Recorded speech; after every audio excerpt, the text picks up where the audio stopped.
to FINGERFALLS. So yes, mobile commerce, and everyone's moving from going into a store to buying that thing, the same item online and on mobile phones. So our next session is from footfalls to FINGERFALLs, how the pandemic has thrust the mobile commerce ecosystem into the spotlight.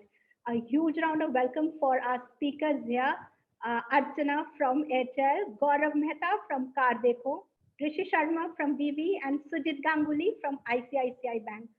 Firstly, thank you so much, Gaurav, Archana, Sujit, for your time. I believe it's a very tough time going on right now with the festivities right on the verge. So I believe the marketing must be like, there must be a lot of work going on, but so grateful for the time. Let me straight jump into the session, right? I mean, what do we really want to acquire, or what do we want to get out of the session? First key point, I mean, the current environment, all of us know, like, how the pandemic has affected the entire customer flow today. Uh, just a straight point, right? I mean, last Diwali, shops, malls, inaugurated with festives, like welcoming a lot of footfalls. 12 months down the line, I mean, all these footfalls have converted into finger falls. I mean, we know the impact the pandemic has. And exactly the last survey, what said, I believe Shiny Rose, more than 90% said people have bought something on the mobile phone like a day before. So Absolutely.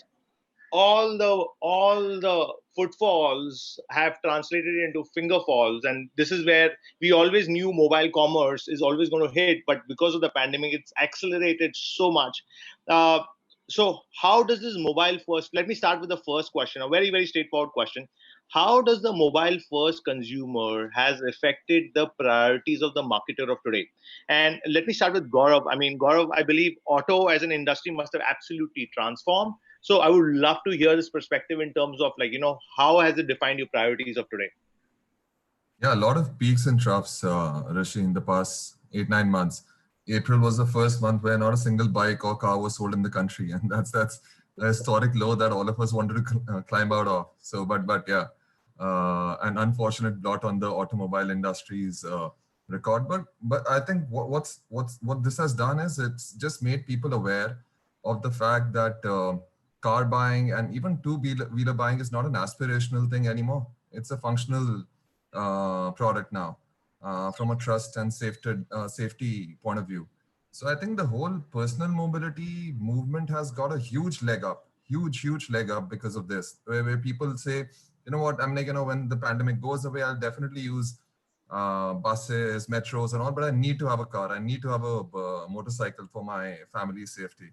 And I think that's reflecting in the September numbers. I think September car sales were 23% above last year September, and that's a Right. huge spike. Some of it was pent up demand, but I think fundamentally consumer behavior is altered because of what we've seen in the past 8, 9 months. Sure. Like, great insight, Gaurav. I mean, like, just shifting the like focus from the auto to the telecom. I mean, like, this is where I would love to get Archana's inputs as well. Like, I mean, literally as a consumer, I'm spending all my time on the mobile phone. I'm spending all my time consuming data. How has it defined the priorities for you as a marketer for today, the mobile commerce? Is Archana? Yeah. See, for us, I think we already had a lot of our apps there. We had our Airtel Thanks app, which is it's a self-care app. It's a utility app, which allows. So what we started doing is we started building consumer journeys within the app itself, which was you could go and do you could do self-care, you could buy new products. So self-care was buying new products, recharging your phone, uh, anything and everything could be done on the app. Second, during we made the FAQs and the whole consumer creating bots for a human, one-on-one interaction for problems faced. That was the other thing we did. Introduction of a lot of vernacular languages during, getting all of this in a lot of vernacular. The third thing we did was, and some things which we've been doing over some time, it was just not during this time, but we've started building this, was actually making this functional app a lot more entertaining and making it having a lot of snackable content. When I'm saying snackable content, it means like there's stuff like, you can go and enter some, quiz and win something. So we did that we're doing it right now during IPL. We did it last year in IPL. And anytime there's big tournaments like this, we keep doing, so we keep doing something around the app to keep creating engagement around the app. And that's something which we're doing.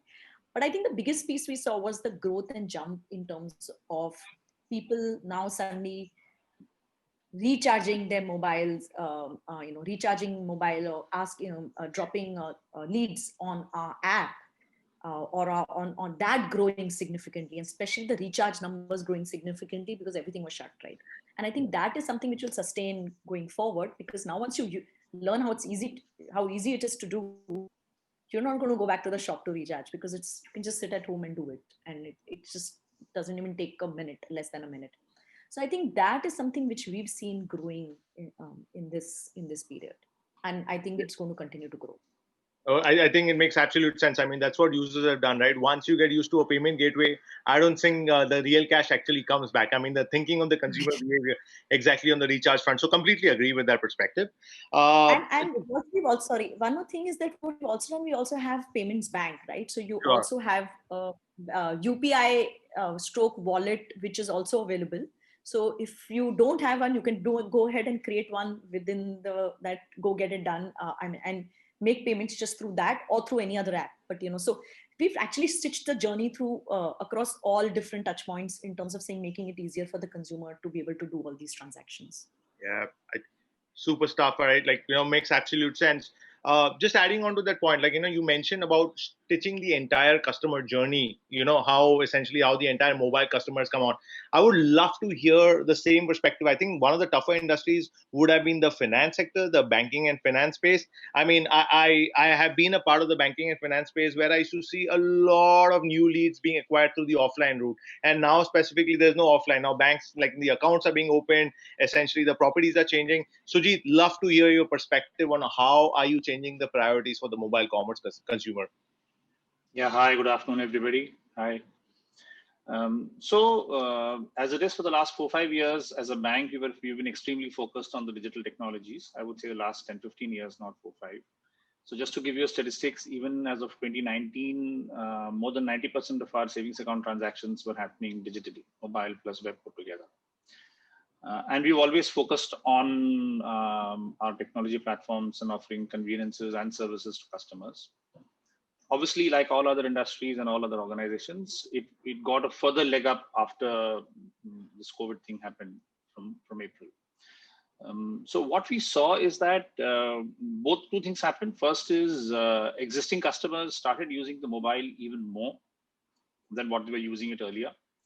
Simplest thing is that if you look at the UPI statistics, as Archana also spoke about, the UPI numbers, which was already pretty high till last year, have seen a 3-4 fold increase. It's not a 30-40% increase. It's seen a 3-4 fold increase. So that's the sort of uptake that has happened from people who moved from offline to online channels. And second is that while existing people did more transactions, there are also a lot of new people who have come in. Sure. And so the new people who are coming in, I think what becomes imperative for organizations, banks, and all other organizations like us is that we all need to look at how easy are our processes. If you've come in for a transaction, is the transaction designed to go smoothly till the end, so that you do not have any fallouts? Because people are coming in for the first time, they're as it is diffident, they're not very comfortable, maybe they're on the wrong side of 50, 60. But they still need service. So if it's a complicated process, they'll not be able to use it. So make the processes simple, make the UI simple. And we've also launched a whole range of products. For example, last month, because people use WhatsApp so much, we launched simple products, simple things like check your balance in WhatsApp, create a fixed deposit in WhatsApp. Fixed deposits have been in huge demand because of the uncertainty outside in the other investments. So we said you can pay your bills, you can make your deposits. Exporters and importers can process their trade payments all on WhatsApp, just with 1 or 2 simple messages. And we've launched a whole list of other products which were earlier only offline.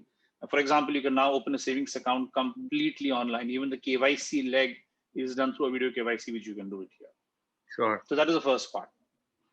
Second part, in terms of offline leads, what you're saying is the mobile leads as a number has been going up steadily in the last few years, and it has further gone up now. Point number one. Point number two, the ratio is shifting. It's moving every quarter from the laptop to the mobile. There are more and more searches happening on the mobile. Therefore, when a lead comes in, if a new consumer comes in, how's your page? How good is it? How informative is it? How relevant is it? All those things one needs to see. And one third thing, which I would just say as a word of caution or advice to all my fellow marketeers, is that we all know and we all talk about it in presentations, right? That we've seen the highest amount of boom in mobile commerce in India, more and more people coming in, more and more people having mobile internet in India. That's a great thing. And that's one of the biggest things that we should be proud of. But what that also means is that because of low cost data and low cost handsets, there are close to 500, 600 million people on the web. Not depending on the industry you are in, not everybody is your potential customer. Not everybody is, right? So maybe for some industries, maybe only 20% or maybe 10% of these 500 million are potential customers. And we all of us are responsible for ROIs, right? We are responsible for business, not just for spends. So it's extremely important for marketers to understand how to be able to reach the right audience, the correct audience.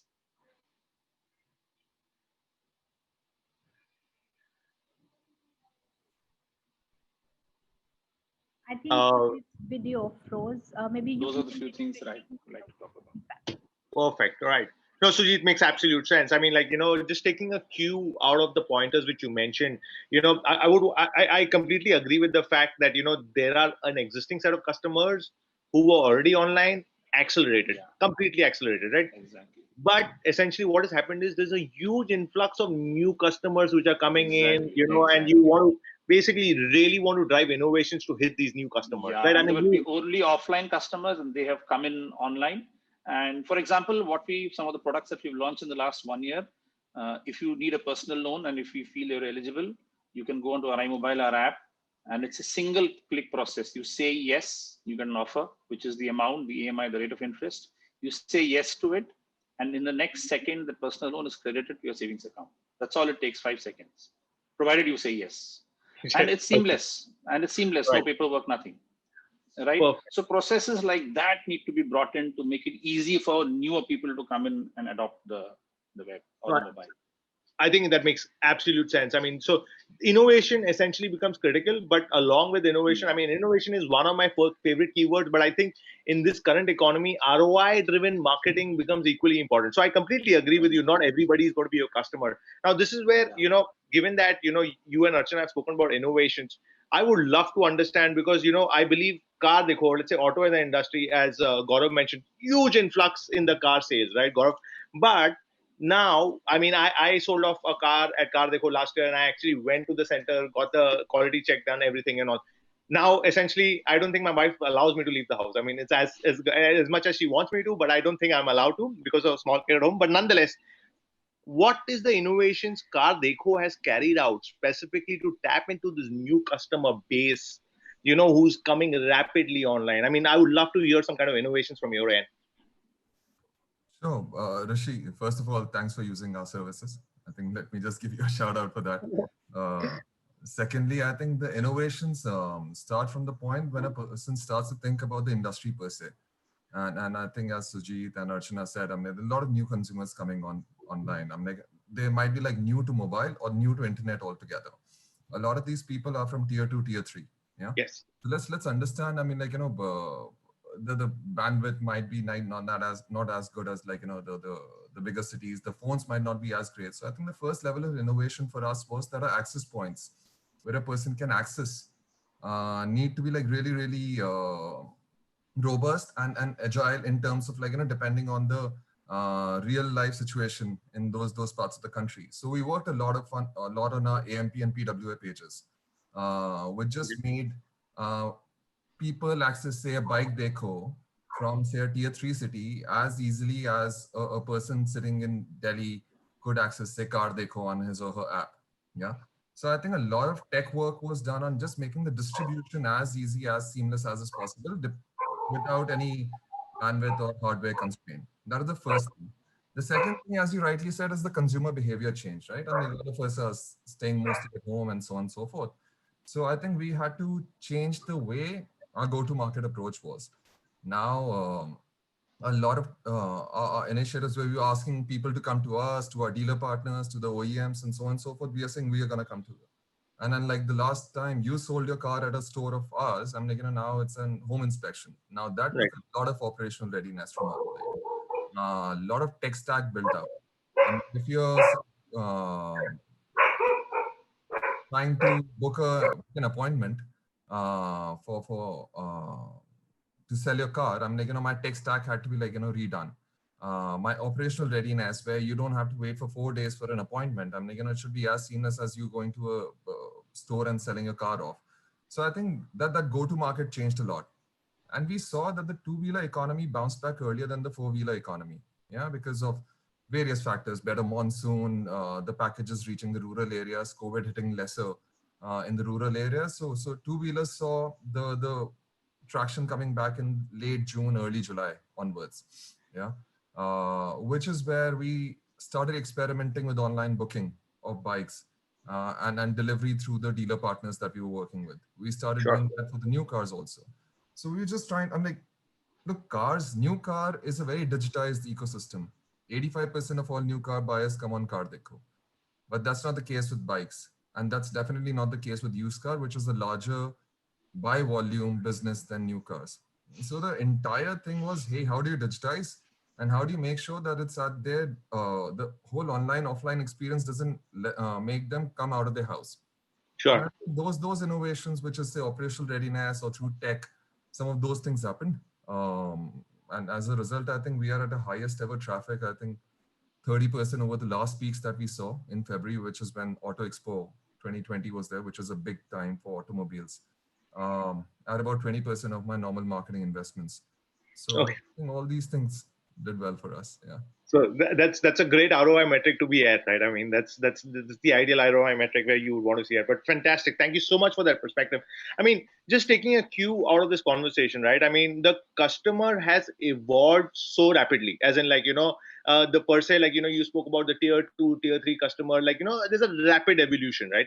So this is where I will like try to get some insights in terms of how do you see this mobile commerce to be evolving as we move on, like what are the kind of innovations, like how do you see this consumer trend to be moving, and what are the kind of innovation which you want to latch onto it? So that's how I would like to hear your perspective.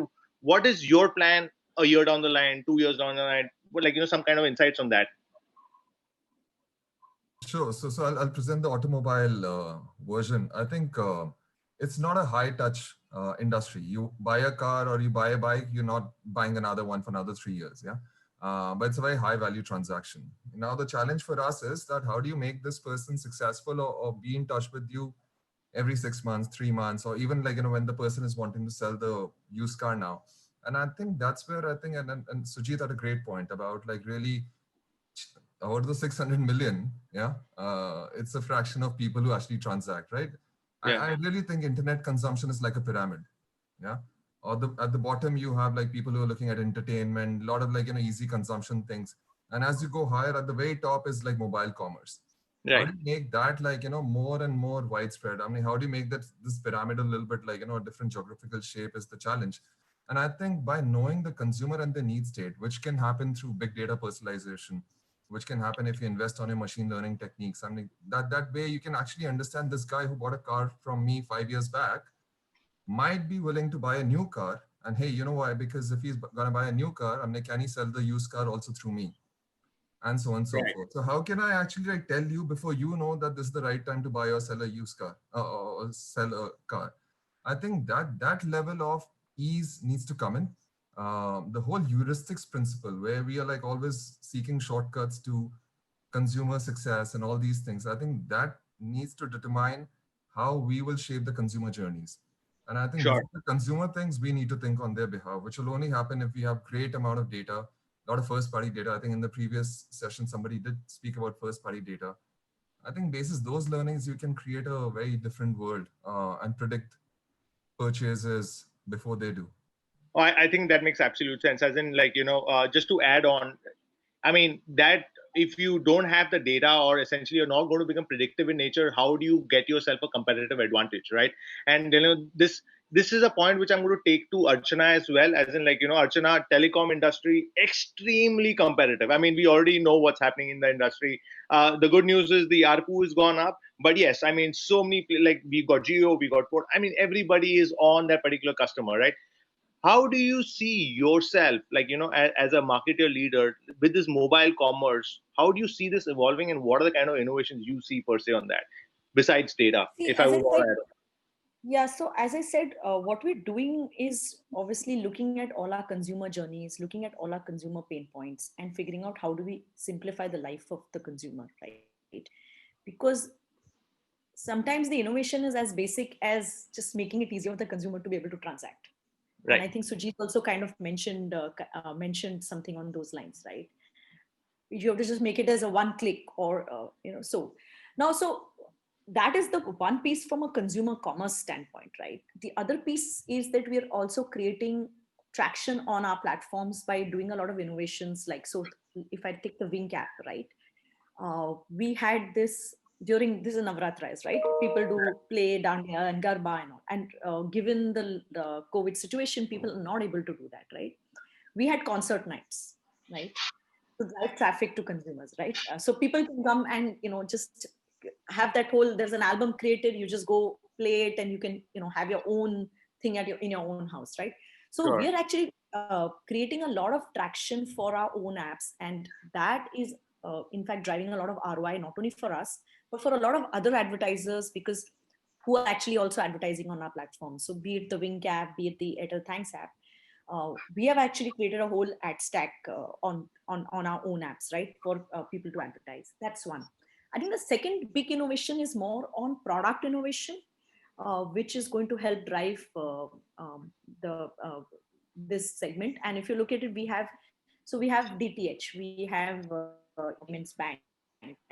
From DTH, we've launched a box which you can watch both linear TV and OTT content all through one box, versus having separate gadgets, one for linear TV. Like, a lot of gadgets which are available are only, I can only cast OTT and other kind of such platforms onto the TV, but I also want to watch regular news through my through the regular news channel, right? So how Right. do I do that? And we have one box, which is the extreme box, which actually allows you to do both, right? We've gone ahead and launched fiber, right, across, which gives you 1 Gbps kind of speeds, right? So there's a lot of product innovation. There are a lot of product innovations that you will see coming forward.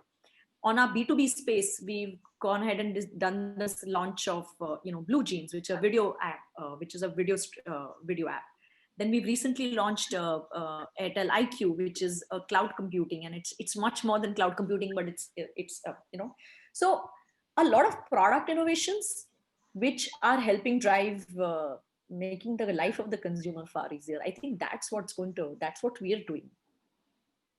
No, I think I love the point about the ad stack, as in, like, the ad thing. I mean, it's just making me feel that, I mean, are you guys eyeing Google as competitors? I mean, moving forward of that, I mean, they're, like, thinking about that, because the product innovations which you mentioned, cloud computing, the data integration, mobile, I mean, terrific stuff, right? I mean, that's essentially, like, being stayed in the West for quite a bit of time of my life. I see, how a single box can actually streamline a lot of your customer journeys rather than having 10 different remotes. So I get that point, and I definitely love the point on the ad stack stuff. Just shifting that point on the innovation, as in, like, taking a cue out of yours, we see innovations in auto, we see innovations in telecom, BFSI, right? I mean, Sujit, can you give me some insights? How do you see this evolving? And just, like, one very, very basic question, like, I mean, this question has always been there in my head. Do you see a lot of physical branches disappearing, or, like, how do you see that completely evolving in the future in the BFSI space? So that's a question that we are asked very often in the past also, and I'm sure we'll be asked this in the future also. Our philosophy and our view also is that no, branches will not disappear. So two things happen. First is that our philosophy has been that we will offer all channels of servicing and transaction, and we'll allow the consumer to choose. We will not force the consumer by shutting down a channel. We will say, what you like, you take. We will continue to offer you, and I'm sure it's true for other large banks in India also, that we will all continue to offer our best technological services, best processes to make online transactions easier for you. But as of now, none of the major banks have reduced branches. Sure. Two things related to that. First is that if you take your own example, you might do 100% of your transactions, bill payment, recharges, fund transfers, SIPs, loan payments, everything on the phone. However, if you want to take your dream car, or you want to take a loan for that, or you want to buy your dream house and you want a loan, it is possible that you may prefer visiting some place, talking to an expert, getting your doubts clarified, understanding the technicalities, understanding whether the house's project is clear, legally clear, technically safe, all of that. So you might not prefer doing such a large transaction, which typically will be your largest transaction in your life, in the home that you buy. You might not prefer doing it on the phone. You might prefer doing it face to face. Sure. So essentially what I'm trying to say, Rishi, is that there are people who like to do some portions of their transactions online and some on the offline. And that ratio varies depending on the age group and depending on the tier 1 versus tier 2 versus tier 3. Essentially how savvy people are. That's point number 1. Point number 2, what we have always felt, and we have designed our branches that way, is that the branches of the future will be a lot more self-service enabled, unlike the past. Point number 1. Point number 2, very importantly, they will be advice enabled. Okay. You will not go to a branch and say, take my check and deposit my account. More and more people will do a money transfer on the phone. However, you'll go to the branch, as I said, if you want to do a large investment or a portfolio management job for you, or you want to do something complex that you want, you will go to the branch. So the branch of the future will stay in our country. However, it will be different. Banks will put different technologies in it. And the branch staff also in all the banks will, I'm sure, be skilled differently to be able to solve higher level questions and higher level issues of the customers. Essentially become more advisory. No, I think that makes absolute sense, as in, because, I mean, going back to the first point, not every consumer is the same. I mean, as you rightly pointed out, right? And, you know, this is my personal point of view, you know, but as we move forward, we are looking at a very hybrid and a very evolved customer who has a lot of hybrid needs, as in, like, you know, and if as a marketers, we don't look at hybrid requirements, as in, like, you know, how, and when I say hybrid, I mean, I'm not talking about like an innovation for this guy, innovation for Mr. X versus innovation for Mr. Y, but essentially I'm talking about like, how can we club this and essentially drive more efficiencies and reach a higher set of people, right? And just one last thing, Rishi, sorry to interrupt you, one last thing, we also need to take all segments along with us. We will have 20 years old and 25-year-olds who are absolutely tech savvy. But we'll also have senior citizens, 70-year-olds who also need banking services. So we need to take into account all sorts of consumers and move along with them. Because the 70-year-old might have different needs than the 20-year-old. So. No, makes absolute sense. Makes absolute sense. So I believe, I mean, this was the core of the session. I mean, the group is highlighted in terms of, you know, what are the innovations, how mobile commerce has become the #1 priority, essentially how each sector is evolving, and essentially how we are seeing this evolve for the future. So I'm going to just pause here for a second, like, you know, just want to open the round to some question and answers, because I think mobile commerce is a word which is getting overtly abused, but like, I just want to open the round for some questions.